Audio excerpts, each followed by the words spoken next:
Hello friends, स्वागत है आपका आज की इंटरेस्टिंग रिएक्शन वीडियो में।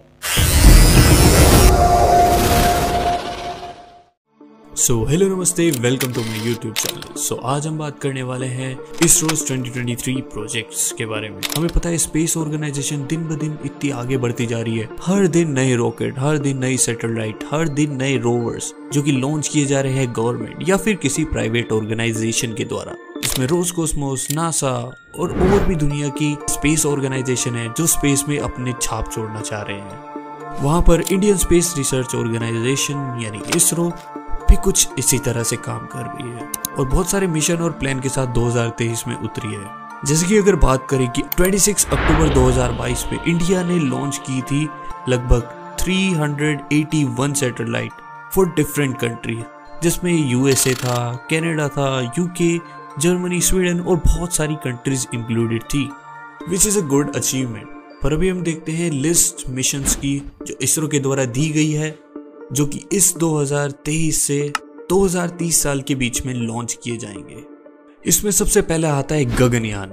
गगनयान ऐसा पहला मिशन है जिसमें स्पेस में इंसान को भेजा जाएगा, वो भी पहली बार होगा इंडिया के लिए। और इसका जो मैन्युफैक्चरिंग और कोलैबोरेशन है वो DRDO और HAL के साथ है। इस मिशन का डेवलपमेंट 2014 दिसंबर से ही स्टार्ट हो गया था और इसका लगभग टोटल जो बजट है वो नियरली 12,400 करोड़ के लगभग है। तो अब बात करते हैं आदित्य L1 की।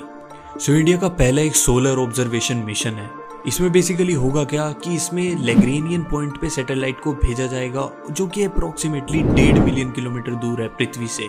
और इसमें हर तरह की स्टडी की गई है, हर तरह की ऑब्जर्वेशन करने के बाद इसकी एक्सपेक्टेड डेट रखी गई है कि ये मार्च 2023 में लॉन्च किया जाएगा। और अगर ये मिशन सक्सेसफुल होता है तो इसरो के पास वो एबिलिटी होगी कि वो प्रेडिक्ट कर सकते हैं कि अगर सोलार पे कोई स्टॉर्म आ रहा है वो पता किया जा सकता है और सन का वेदर सिस्टम चेक किया जा सकता है।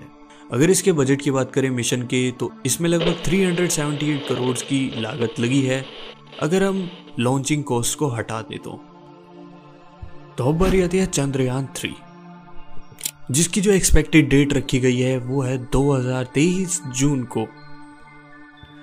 जैसे कि मैं बताया, चंद्रयान 3 एक सक्सेसर माना जाएगा चंद्रयान 2 का, क्योंकि जो चंद्रयान 2 था वो लास्ट मिनट में फेल्ड हो गया था एक ग्लिच की वजह से जो कि सॉफ्टवेयर लैंडिंग में आ गया था।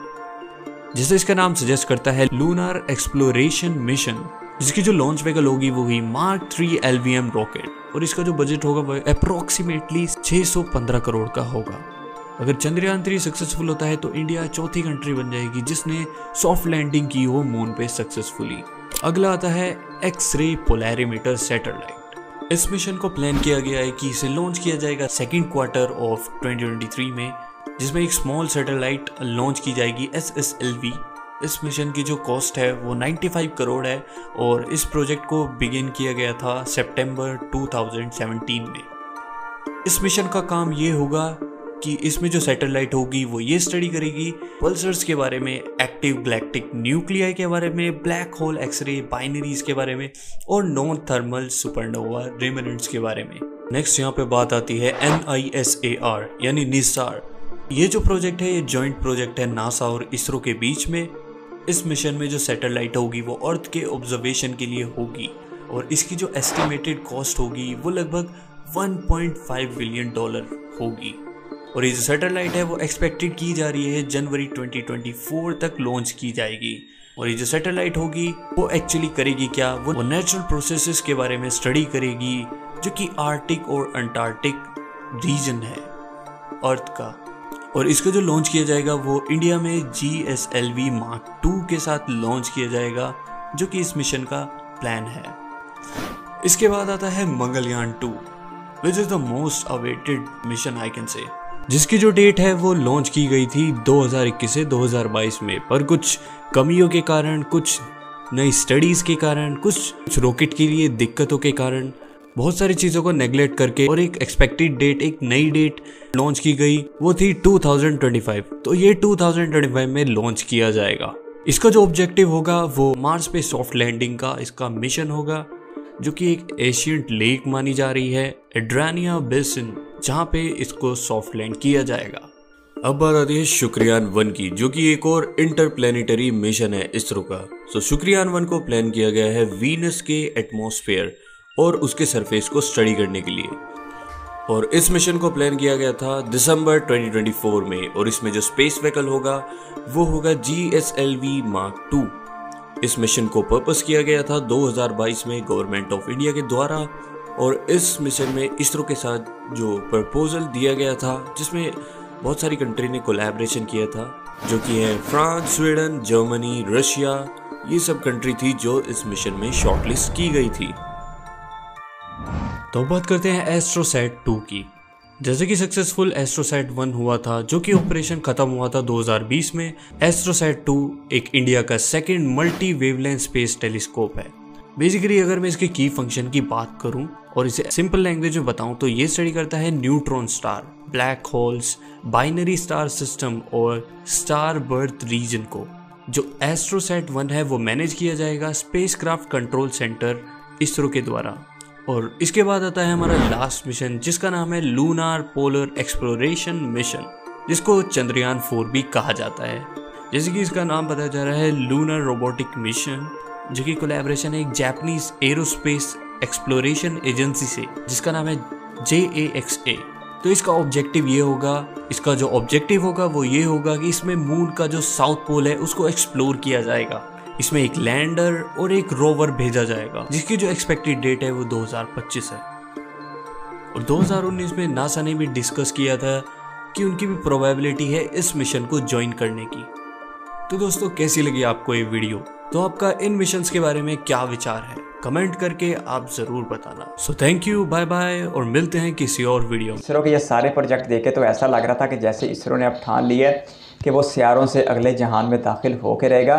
1969 में जब विक्रम साराभाई ने इसरो की बुनियाद रखी थी, तो उस वक्त इस ऑर्गेनाइजेशन के पास इतने कम वसाइल थे, किसी ने सोचा भी नहीं था कि ये एजेंसी एक दिन दुनिया की शानदार एजेंसियों में शामिल की जाएगी। खैर, अब इसके प्रोजेक्ट की बात की जाए तो सारे ज़्यादातर में सुनने में हमें ज्ञान ही नज़र आता है, यानी कि चंद्रयान, गगनयान, मंगलयान। खैर, अगर चंद्रयान की बात की जाए तो ये ऐसे प्रोजेक्ट हैं जो चाँद के ऊपर चाँद की स्टडी करने के लिए भेजे जाएंगे। और जब ये प्रोजेक्ट मुकम्मल होगा, चंद्रयान 3 है शायद, जो इंडिया का झंडा चाँद पर लगाने के लिए भेजा जाएगा। चंद्रयान 2 अगर नाकाम ना होता तो इतनी बड़ी कामयाबी समेटी जा चुकी होनी थी, लेकिन अपने आखिरी मिनट में चंद्रयान 2 जैसा मेगा प्रोजेक्ट नाकामी से 2-4 हुआ। लेकिन इसरो के साइंसदानों ने अपनी मेहनत जारी रखी और अब बहुत जल्द चंद्रयान 3 को लॉन्च किया जाएगा। इसके साथ साथ मंगलयान का जिक्र किया जा रहा था, जो मार्स पर भेजे जाने वाला प्रोजेक्ट है। इसकी मदद से मार्स को समझने में भी आसानी होगी। फिर एक सूरज से मुतालिक प्रोजेक्ट है जो सूरज के बहुत करीब चला जाएगा। इसके साथ साथ फिर चाँद के साउथ पोल को देखने के लिए भी एक ऐसा प्रोजेक्ट है जो इससे पहले दुनिया की किसी भी एजेंसी ने नहीं किया। तो ये बड़ी ज़बरदस्त बात है और इसलिए इसरो के लिए बड़े एजाज़ की बात होगी कि इसरो दुनिया में सबसे पहले चाँद के साउथ पोल की मालूमात हासिल करने में कामयाब हो जाए। कुछ अर्सा पहले इसरो ने वर्ल्ड रिकॉर्ड कायम करते हुए एक साथ सबसे ज़्यादा सैटेलाइट भी लॉन्च किए थे। तो इंडियन स्पेस रिसर्च ऑर्गेनाइजेशन यानी इसरो, जिसे बनाने वाले विक्रम साराभाई थे और जिसे तरक्की देने वाले इंडिया के एक नामवर साइंसदान अबू अल कलाम साहब थे। तो बहुत ही शानदार लगा और बहुत ही बेस्ट विशेज़ हैं कि इसरो के सारे प्रोजेक्ट मुकम्मल हों। और इसरो ने बचत के भी मिसाल कायम किए हुए हैं, और जितना इसरो ने पिछले 40 सालों में खर्चा है उतना नासा का सिर्फ 6 महीने का खर्चा है। तो इसरो का बजट बहुत ज़्यादा महदूद है, और इस महदूद बजट के साथ इस एक इदारे को इतना बुलंदी पर ले जाना एक बड़े ही एजाज़ की बात है। कभी वक्त था जब इसरो का मुवाजना स्पार्को के साथ किया जाता था, बल्कि स्पार्को इसरो से भी बेहतर था।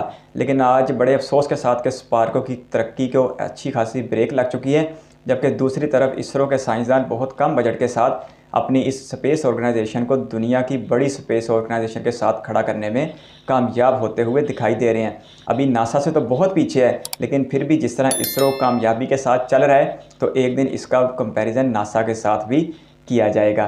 तो बहुत ही शानदार है और बहुत सारी बेस्ट विशेज़ हैं कि आइंदा इसरो का कभी कोई प्रोजेक्ट नाकामी से 2-4 ना हो, और भारतीय साइंसदानों को और भारतीय अवाम को हमेशा ही स्पेस से मुतल्लिक खुशी देखने को मिले। आपकी कीमती का शुक्रिया। अगर आप भी किसी वीडियो में रख सकते तो कीमती कमेंट बॉक्स में ज़रूर दीजिएगा। इस वीडियो कीमती समय देने के लिए बहुत सारा धन्यवाद।